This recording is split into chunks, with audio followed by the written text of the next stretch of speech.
वहीं सांसद ज्योतिरादित्य सिंधिया भोपाल दौरे पर पहुंचे हैं। इस दौरान मीडिया से रूबरू हुए सिंधिया ने प्रदेश में सियासी मुलाकातों पर कहा है कि हम आपस में मिले तो आप दुखी, ना मिले तो आप सवाल उठाते हैं। आप ही बता दीजिए कि हम क्या करें जिससे आप खुश हो। साथ ही उन्होंने कहा कि बीजेपी मेरा घर है, इसलिए मैं सभी से मिलने आया हूं। जिसके बाद सांसद ज्योतिरादित्य सिंधिया प्रदेश अध्यक्ष वीडी शर्मा के घर पहुंचे और वीडी शर्मा के घर सिंधिया ने लंच किया। इस दौरान सुहास भगत, हिदानंद शर्मा लंच पर मौजूद रहे। वहीं सिंधिया समर्थक मंत्रियों को बाहर रखा गया। जाने भी गई आपके द्वारा उनके हर को मैं सांत्वना भी आपके द्वारा देना चाहता हूँ, श्रद्धांजलि भी अर्पित करना चाहता हूँ। और अभी भी सावधानी बरतने की जरूरत है।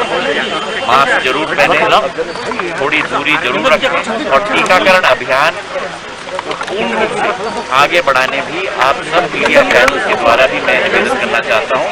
एक अवेयरनेस और एक जागरूकता एक एक व्यक्ति में जरूर पैदा करें। हमारी सरकार जिस तरीके से जबरदस्त कोरोना के दूसरे लहर पर काबू पाई, जनता की जान बचाई, रात दिन हमारे एक एक जन सेवक, अगर आप मुझे समझ में नहीं आता कि आप लोगों को हम खुश कैसे करें। अगर हम ना मिले तो आप ना खुश, अगर हम मिले तो आप ना खुश। मुझे लगता है कि आप एक प्रिस्क्रिप्शन में लिख के दे दीजिए हमें कि हमें क्या करना चाहिए, उसी का हम पालन कर लेंगे, फिर आप खुश हो जाएंगे। और इसी खबर पर ज्यादा जानकारी देंगे हमारे साथ संवाददाता अमीन बेग फोन लाइन पर जुड़ चुके हैं। अमीन, पहले वीडी शर्मा के साथ लंच, शाम को भार्गव के साथ डिनर और सीएम से भी मुलाकात कई तरह के सवाल खड़े करती है। देखिए, बिल्कुल मध्य प्रदेश के जो सियासी समय फटाफट चल रही है, उसके बीच सिंधिया का ये दौरा बहुत महत्वपूर्ण दौरा भी कहा जा रहा है। हालांकि यह दौरा पहले से तय था और जैसा कि सभी जानते हैं कि सीधा एयरपोर्ट से वो प्रदेश अध्यक्ष वीडी शर्मा के घर पहुंचे। तकरीबन 1.5 घंटे तक वीडी शर्मा के घर पर ही रहे। इस दौरान उन्होंने लंच भी किया। से संगठन महामंत्री हिदानंद शर्मा भी इस लंच में मौजूद थे। संगठन महामंत्री सुहास भगत भी इस लंच पर मौजूद थे। हालांकि बाहर निकलने के बाद हमने सवाल किया उनसे कि क्या कोई सियासत को लेकर भी इस पर चर्चा उन्होंने की, या निगम मंडलों में अपने समर्थकों को शामिल कराने को लेकर चर्चा की, तो उन्होंने साफ तौर पर इस पर इंकार करा। उन्होंने कहा कि जब भी मैं भोपाल आता हूं तो मैं बीजेपी के नेताओं से मिलता हूं। फिलहाल अभी अगर बात कर ली जाए तो ज्योतिरादित्य सिंधिया इस समय सीएम हाउस में और मुख्यमंत्री शिवराज सिंह चौहान से मुलाकात कर रहे हैं। उसके बाद जो है वो खासतौर पर नगरीय प्रशासन मंत्री भूपेंद्र सिंह से मुलाकात करेंगे। शाम को 7 बजे जो है वो संघ कार्यालय भी जाएंगे। ये अपने आप में एक बहुत महत्वपूर्ण बात है, क्योंकि हमेशा देखने में आया है कि जब से वो बीजेपी में शामिल हुए हैं तो वो संघ नेताओं से जरूर मुलाकात करते हैं। और इसके सियासी अगर मायनों की बात की जाए तो वो कोशिश हमेशा उनकी रहती है कि बीजेपी में शामिल होने के बाद जो उनके समर्थक हैं, खासतौर पर मंत्री हो या विधायक हो, उनको सरकार और संगठन में अच्छी तवज्जो मिले, इसको लेकर वो संघ के नेताओं से जरूर मुलाकात करते हैं। तो बहरहाल आज का ये दौरा बहुत महत्वपूर्ण दौरा है सिंधिया का। बिल्कुल, इनको निगम मंडल की नियुक्तियों को भी देखा जा सकता है, क्योंकि लगातार ये नियुक्तियां जो है अटकी पड़ी हुई है और दबाव भी है सरकार पर। और ये भी जानकारी मिल रही है कि सिंधिया चाहते हैं कि उनके समर्थकों की नियुक्तियां हों।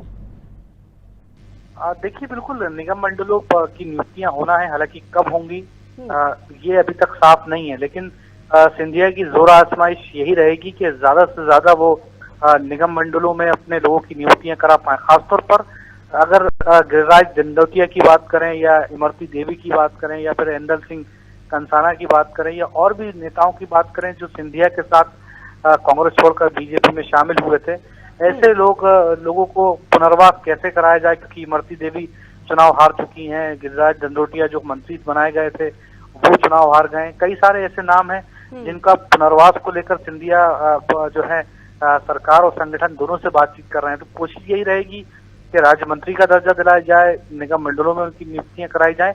अपने लोग जो कांग्रेस छोड़कर उनके साथ आए थे उनको कैसे न कैसे करके एडजस्ट कराया जाए, ये लगातार सिंधिया कोशिश करते हुए दिखाई दे रहे हैं। चलिए, बहुत बहुत शुक्रिया तमाम जानकारी देने के लिए। तो राजधानी भोपाल में सिंधिया का दौरा है और जैसा कि हम देख सकते हैं तस्वीरों में, वो भोपाल पहुंच चुके हैं। वीडी शर्मा के घर उन्होंने लंच किया है और आगे जो शेड्यूल है उनका, वो सीएम शिवराज सिंह चौहान से भी मिलने वाले हैं। उसके बाद शाम को भार्गव के साथ उनके घर पर डिनर का भी आयोजन रखा है। तो कई तरह के सवाल सिंधिया का ये दौरा इस स्थिति में भोपाल में खड़े करता है।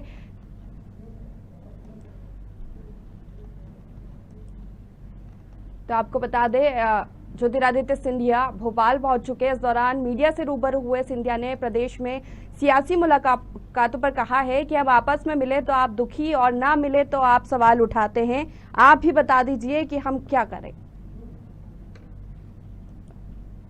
और हमारे साथ इसी खबर पर एडिटर इन चीफ डॉक्टर शिशिर उपाध्याय जुड़ चुके हैं। शिशिर जी, कैसे देखते हैं आप सिंधिया के दौरे को? प्रसिद्धा, जो अभी वर्तमान हालात हैं, जो परिस्थिति है, उसको देखते हुए तो ये लगता है कि लंबे समय से जो ज्योतिरादित्य सिंधिया जी के बारे में ये चल रहा था कि वो मध्य प्रदेश से दूर हैं, उपेक्षित हैं, पार्टी में अभी पूरी तरह से सर्व स्वीकार नहीं है, उसको दूर करने के लिए ये कवायद की गई है। और जिस तरीके से वो वीडी शर्मा जी के साथ लंच कर रहे हैं, उसके अलावा 4-6 जगह और उनका जाने का जो प्रोग्राम बना, बीजेपी कार्यालय गए, अभी वो भूपेंद्र सिंह जी के पास जा रहे हैं। तो ये सारी चीजें बताती हैं कि उनको भाजपा में सर्व स्वीकार बताने के लिए ये किया जा रहा है। और मुझे ऐसा लगता है कि इसके साथ प्रसिद्धा वो आने वाले समय में मध्य प्रदेश से भारतीय जनता पार्टी के कोटे से केंद्र सरकार में, मोदी सरकार में मंत्री बनेंगे। और मंत्री बनने के साथ जो कार्य समिति गठित हुई है, जिसमें लगभग 60 से ज्यादा इनके समर्थकों को स्थान दिया गया, हारे हुए विधायकों को स्थान दिया गया है, तो ये बताता है कि अब भारतीय जनता पार्टी में ज्योतिरादित्य सिंधिया समर्थकों को संगठन में भी स्थान मिलने लगा है। और आज वो संघ कार्यालय भी जाएंगे, तो वहां से भी ये अपने आप को साथ में शामिल करना चाहते हैं। बिल्कुल शिशिर जी, यहाँ पर निगम मंडलों की नियुक्ति को लेकर भी कई सारे सवाल खड़े हो रहे हैं, क्योंकि सीएम पर भी लगातार दबाव बन रहा है, क्योंकि ये जो नियुक्तियां हैं वो लंबे समय से अटकी पड़ी हैं। बिल्कुल प्रसिद्धा, एक्चुअल में निगम मंडल अध्यक्ष पिछले 1.5 साल से खाली पड़े हैं और उसमें ज्योतिरादित्य सिंधिया समर्थक बहुत सारे लोगों को एडजस्ट करना है, उनको मंत्री निगम मंडल अध्यक्ष बनाना है, कैबिनेट मंत्री का दर्जा देना है। तो ये आने वाले समय में जल्द से जल्द होगा। और आज जो मुख्यमंत्री जी के साथ 3:30 से 4:30 तक जो बैठक है, करीब 1 घंटे जो बैठक चलेगी, उस बैठक में भी मुझे ऐसा लगता है कि यही डिस्कशन होना है कि कैसे अपने लोगों को, और जल्दी मध्य प्रदेश सरकार से इस पर आदेश भी जारी हो सकता है, मुझे ऐसा लग रहा है। जी बिल्कुल। चलिए, बहुत बहुत शुक्रिया तमाम जानकारी के लिए और तमाम चर्चा के लिए।